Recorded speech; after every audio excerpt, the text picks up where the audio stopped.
Yesterday, Honorable William Ruto announced plans to set up a judicial commission of inquiry to probe the Shakahola cult deaths. The regime also declared war on our protest activities planned for tomorrow, and they have repeated it today. Ruto's announcement on Shakahola underscores part of the problem we are facing as a country with the Kenya Kwanza regime. Ruto does not seem to know that the concept of a judicial commission of inquiry appointed by a president is unconstitutional in Kenya since the year 2010. Under the 2010 Constitution and its entrenchment of separation of powers, the exercise of judicial power is only as provided under Article 1 and Chapter 10, which provides as follows, and I quote, 1.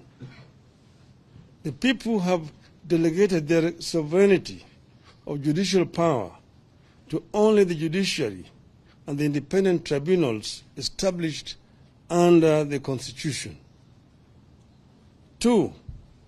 Only Parliament can establish a subordinate court or an independent tribunal through an act of Parliament. 3. Only Parliament can determine the jurisdiction and functions of a court or independent tribunal. 4. It is also now the law, as determined by our courts, that only the Judicial Service Commission can determine who would be employed to serve in such a tribunal. 5. Indeed, Section 13 of the Commissions of Inquiry Act is very clear that an inquiry shall be deemed to be a judicial proceeding. This makes it an absolute preserve of the judiciary under our Constitution.